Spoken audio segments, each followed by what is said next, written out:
Di ba? Oo. Susunod, ito na, mga kababayan. Ito mga kababayan, disclaimer lang. Hindi pa naman natin pinag-usapan ito, pero matatanong ko lang. May possibility kaya na si Sara Duterte tatakbo ng ibang bansa? Isa na dyan ang China? Nagtatanong lang. Nagtatanong. Kasi ganito mga kababayan. Simula nang si Boying Rimulya ay inappoint or itinalaga ni PBBM bilang ombudsman. At hindi pa man itinalaga ni PBBM, pinag-inita na po siya ng mga DDS. Sinampahan dito, sinampahan doon, pinadisbar dito, kahit huling minutes or last minutes. Pinapadisbar siya. Ngayon mga kababayan, kung kayo or ako ang nasa katayuan ni Boying, di ba? Hindi ka ba maghihiganti? Naku mga kababayan, bobo at tanga lang ang taong hindi marunong maghiganti. Sa panggigipit nila kay Boying, sa panggigipit nila kay Boying, sa pang-iipit nila para hindi makapasok sa Boying, do you think si Boying hindi gaganti yan, hindi re-resback? Bobo lang ang hindi gagawa ng ganun. Politics is like a gambling. Minsan talo, minsan panalo. Depende na yan sa lakas ng power mo. Kaya do you think mga kababayan, press 1 kung hindi si Boying re-resback. Press 2 kung re-resback si Boying sa panggigipit ng mga Duterte. Ako hihingi ng survey. Press 1 kung hindi si Boying re-resback. Press 2 kung re-resback si Boying sa panggigipit ng mga Duterte. Sabi ko sa inyo mga kababayan. Dos. Napakaraming dos. So ibig sabihin, hindi lang po ako dito. Napakaraming dos Press 1 kung hindi re-resback si Boying. Press 2 kung re-resback si Boying sa kanila, sa panggigipit nila. Take note. Last minute pinapadisbar nila na kung saan 3 araw na lang i-a-appoint na. Sa madaling salita, napakaraming dos. So, ang katotohanan, re-resback. Nako, tanungin ko kayo mga kababayan. Araw-araw kang tinusok ng barbecue stick sa gilid. Araw-araw kang sinaksak ng barbecue stick sa gilid. Unang tusok, hindi pa masyadong masakit. Pangalawang tusok, medyo masakit na, bumao na. Pangatlong tusok, dumugo na. Sa tingin mo, lilingon ka lang, tapos sabihin mo, wow, ang sakit. Happy? Gaganon ka lang? Tanga at bubo lang. Ang ngingiti. Nasugatan ka na? Ngingiti ka lang? Sige nga, tanungin ko kayo, mga kababayan. Tanungin ko kayo. Sasaksakin ka ng kutsilyo ngayon sa tagiliran mo, tapos lilingon ka, sabihin mo, wow, ang sakit, happy ako. Tanga lang ang gaganon. Di ba? Sa madaling salita, re-resback yan si Boying.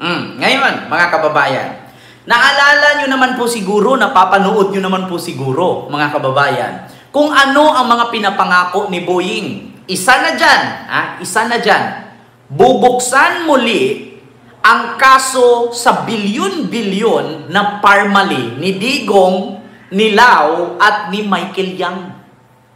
Ang sabi ni Boying, huwag nating kalimutan yung issue sa Parmali. Kasi binudol tayo. Ano nga ba ang katunayan dyan sa Parmali?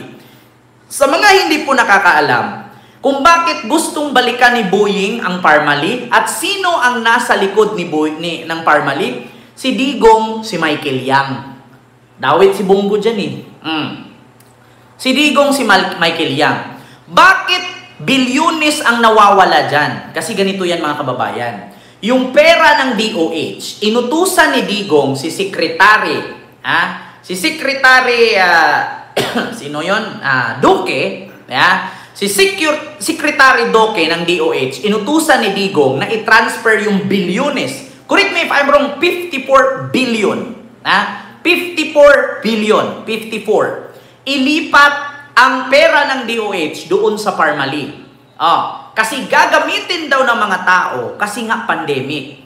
Isa sa gagamitin dyan, yung vaccine, yung PPE na ginagamit ng mga nurse, yung mga salamin, yung mga parang raincoat, mga gloves, tapos yung mga pang-testing sa ilong, yung mga mahahabang parang cotton buds, yung itutusok sa ganyan. Tapos, isa pa dyan, yung mga face mask. Alam nyo ba mga kababayan, yung isang box ng face mask, pag bumili ka ng isang box ng face mask, binayaran yon ng gobyerno ng Pilipinas galing sa DOH na ang bawat isang box 100,000. Ngayon, tanungin ko kayo, hindi ba scam yan? Hindi ba pambubudol sa gobyerno yan? Bakit hinahayaan ni Digong na ang isang piraso na box or isang box ng face mask, 100,000 ang halaga? Kita ninyo? Yung mga face shield, 200,000 yung isang box. Bilang piraso lang may isang box? 20 piraso.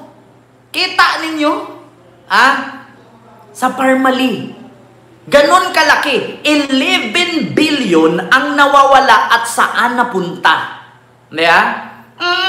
Kaya nga ang sabi ni PBBM, sa mga kandidato niya noong 2025 election, midterm election, wala sa kanila ang kasabwat sa pagbulsa ng sakos-sakong pera mula sa krisis ng pandemya.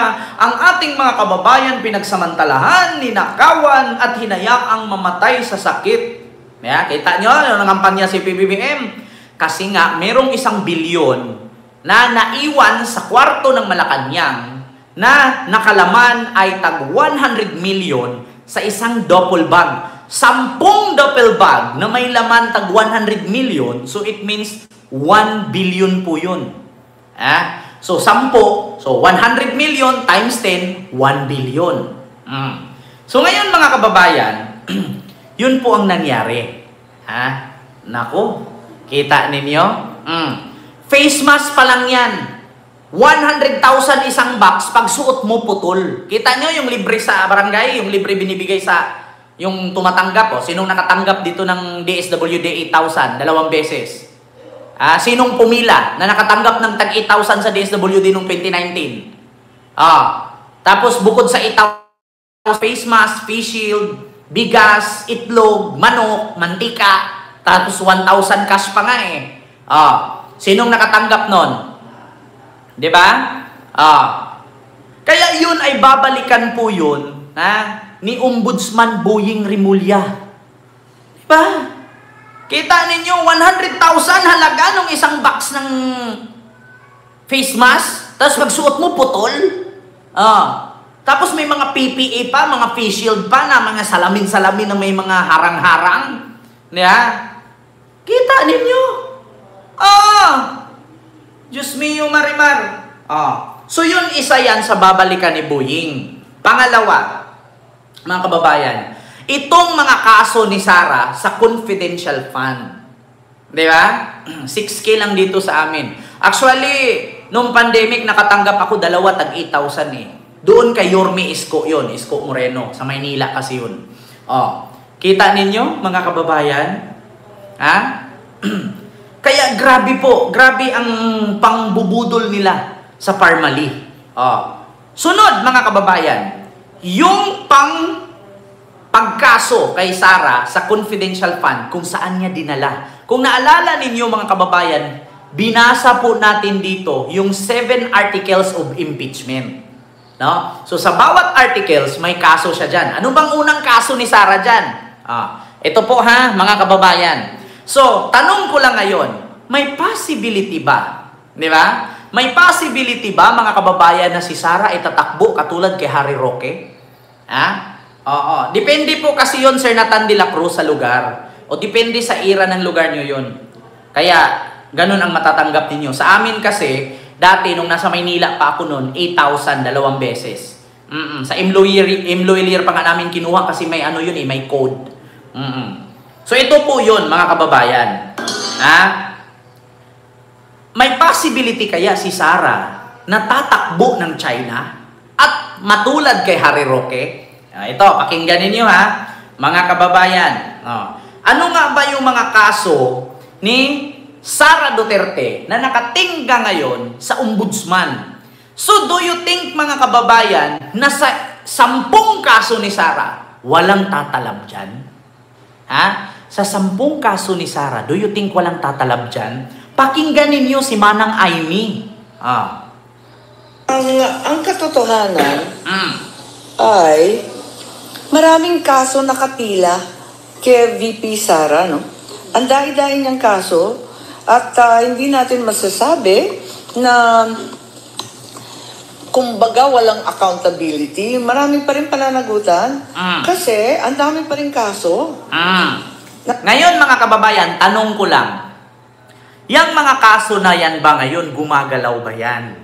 Yung mga kaso na yan ngayon ay nasa ombudsman ba yan? Yes.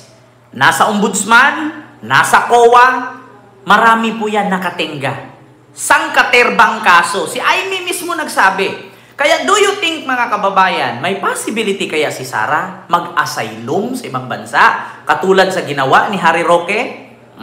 Nakita naman ninyo sa COA, sangkatutak pa ang kaso sa COA, disallowance regarding the confidential funds, nakatenga pa rin yan, appeal before COA Commission, may 3 petisyon tungkol sa confidential funds sa Supreme Court. So tuloy-tuloy pa rin yan. Tapos may COA proceedings sa 2023 confidential funds about OVP, pati na rin ang DepEd. So hindi kumbaga makakaligtas kung may anomalya man. Kita ninyo? Isang katerbang kaso yan. Do you think mga kababayan papayag si Sarang ikulong? Do you think mga kababayan papayag si Sarang mabilanggo? Diba? Tanong ko lang, sa sinabi ni Manang Aimee na isang katutak, isang katerbang kaso, do you think walang sasalo dyan, 3, 4 na kaso, walang tatalab dyan? Ha? Do you think? Ha? Do you think si Sara hindi magtatago? Hindi mag-a-asylum? Naku, mga kababayan, papayag kaya siya?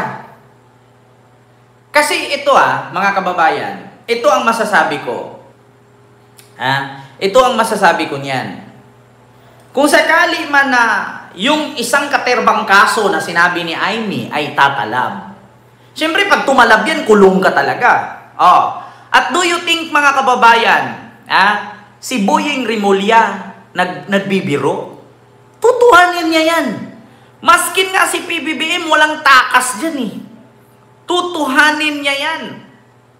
So ngayon, tanong ko, magpapakulong kaya si Sara o tatakbo sa China? Dalawa lang tanong ko, magpapakulong o tatakbo sa China? So ano bang aasahan natin ito? Si Sara maabsuelto? Si Sara hindi tatalaban? Siseryosuhin ni Boying yan. Maniwala kayo sa akin mga kababayan. Kanina nagtanong ako sa inyo, press 1 kung hindi si Boying re-resback, press 2 kung re-resback si Boying.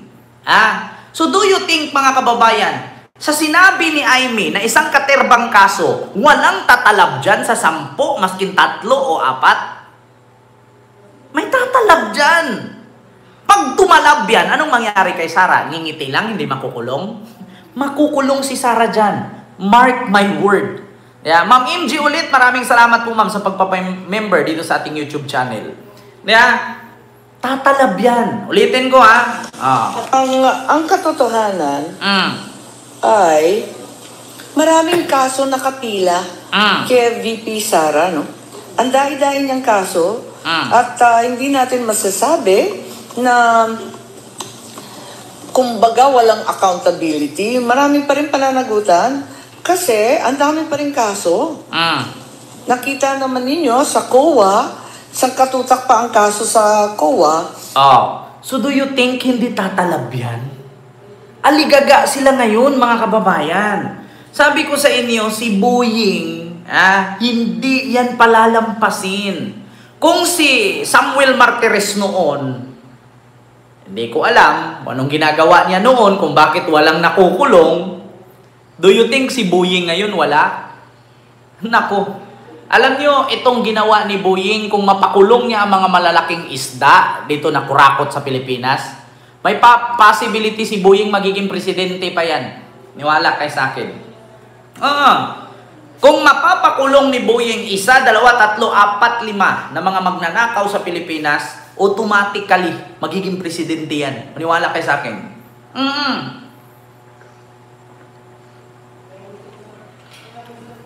Totoo yan. Ay, nako. Diba? Kaya ako po'y nagtatanong lang. Magpapakulong ba si Sara or tatakbo sa China? Kasi hindi natin alam. Malay natin, hindi lang China. Yeah? Nagtatanong lang po. Nagtatanong lang. Kasi napaka-imposible naman sa sinabi ni Baba. No? Isang katerbang kaso, hindi tatalab. Anong sabi ni Baba dito, panghuli? Kung may anomalya man. Pakinggan nyo, ha? Pati na rin ang DepEd. So, hindi kumbaga makakaligtas kung may anomalya man. Hindi talaga makakaligtas kung may anomalya man. So, saan siya pupunta? Anong gusto niya mangyari? Makipagbarilan? Makipagbumbahan? Sa manghuhuli sa kanya? Manglaban siya? Baka siya naman ngayon yung matukhang. Sabi ko sa inyo mga kababayan, kaya nga aligaga sila ngayon eh. Wala silang magawa. Wala silang, si Boying kasi nanumpa na eh, naka-out na eh. Si Boying kasi may posisyon na. Di ba? So nagtatanong lang, posible kaya? Posible kayang tatakbo si Sara? Nagtatanong lang. Hindi natin siya inakusahan. Nagtatanong lang. Sa dami ba namang kaso, sabi ni Amy, napaka-imposible na walang tatalab dyan sa 10 kaso, hindi ka tatalaban, maskin 2, 3. Naku, Kaya sa totoo lang mga kababayan, yun ang kanilang kinakatakot ngayon. Ito, katulad nito, mga kababayan, Boying, Sal-en. Ito Ano yan? Dapat lang. Pero meron tayong data privacy law, meron tayong pangingatan, wala tayong karapatang matatrampolapan na ating pag-violate. Kaya maglalagay tayo na guidelines lang sa pag-release ng SALN. And basically, unang-una ayaw natin yung subject ng data privacy law, dapat igalang natin lahat yan. At pangalawa, hindi dapat maging risk yan sa mga tao na i-release mo information. Kasi baka mamaya talagang naglahad talaga ng figures yung tao, ang isang opisyal, marami siyang cash, baka makita pag nilabas natin lahat yan. At siguro isa pang bagay na dapat tingnan natin, yung sharing ng information. Ano ba purpose? Ba't kinukuha ang SALN? Kung ito yung investigative journalism, sana naman i-share ang findings. Exactly all the findings should be shared with the Office of the Ombudsman also. Para naman, not left in a lurch, not left in a void ang Office of the Ombudsman. Makinabang din naman. Sa pag-release ng information, we get information back also. Sir, you mentioned din po doon sa JBC na ano yan? Dapat lang. Pero meron tayo... may nagtanong, Sir Kent, good to see you again. Ano po ba ang kaso ni Sara aside sa confidential fund? Yung SALN nila. Yung SALN nila na hindi pa nila na-declared. Kailangan kasi mga kababayan, kung mula 2018, wala kang dineclared na SALN, kailangan yung pera mo mula 2018 hanggang 2025 mag-match doon sa kinita mo at doon sa nasa bangko. Kasi pag hindi mag-match yan at sobra-sobra, hindi mo matatakasan yan mga kababayan kasi ganito. Halimbawa ako, isa akong politician. Hindi kayo tatakas yan. Bakit? Halimbawa, meron akong 1 billion sa bangko. Ngayon, kampante ako kasi hindi pwedeng buksan ang SALN according sa utos ng ombudsman ni Martires, Samuel Martires. Ngayon mga kababayan, nung nalaman mo na i-declared na pala ni Boying na public or publicized, or transparent na ang SALN, i-withdraw mo ngayon yon. I-withdraw mo yung 800 million doon para may 200 million na tira. Ngayon mga kababayan, ligtas ka na ba nun? Hindi po. Bakit? Kasi, machi-check po dun sa bangko mo na bakit meron kang malaking halaga na ni-withdraw. Sasabit ka pa rin. Maliban na lang kung may pera ka, yung bangko mo, pang-reserve lang yan. Pero yung the rest, ang pera mo nasa vault. Kung nasa vault yan, hindi ka talaga masisilipan. Diba? Yung iba kasi ganyan kapag ang iba na mga politician, may mga bilyon-bilyon yan sa bangko, pag alam nila na transparent na ang salin, withdrawin yan isa-isa. Withdraw mo na agad kasi narinig mo kay Boying. Hindi ka pa rin makakatakas dyan. Bakit? Mako-question ka, bakit ganyan kalaki bulto-bulto withdraw mo? Kaninong pera yun? Mako-question ka kasi naka-record sa bangko, bawat withdraw. Maliban na lang kung may pera ka sa bangko, pero panangga mo lang yun. Pero yung the rest na pera mo, nasa vault. Diba? Pag nasa vault, walang mahabol sa'yo. Kasi hindi mo binangko Diba? Ganun yun, mga kababayan. Or else, pinangalan mo sa driver mo, sa katulong mo, sa mama mo, sa mga tsuhin mo, tsahin mong malalayo, hindi na rin nila mahahabol yun. Ang problema ngayon, kung kampante ka mula 2018 hanggang 2025 for 7 years. 2018 to 2025 for 7 years. Lagay ka ng pera dyan sa bangko. Sige, maglagay ka dyan. Bakit? Wala namang nag-check ng salin kasi bawal. Ngayon binawi. Bigla mong withdrawin. Mako-question ka nun. Ngayon, kung sobra-sobra ang pera mo at hindi nag-match sa kinikita mo, maliban na lang kung may negosyo ka, pwede mong i-declare ang kinikita nun, bilyon. Di ligtas ka. Ang tanong ngayon, may bilyon ka sa pera, sa bangko, pero ang trabaho mo, senador ka lang. Di ba? Di ba, mga kababayan? Verify ko lang, bakit 2018? 2018 po kasi nag-umpisa na hindi na pwedeng isa publiko ang salin. Sa utos ni Digong yan. Sa ombudsman kay Samuel Martires. Mula 2018, hindi na po naglalabas ng salin lahat ng politician.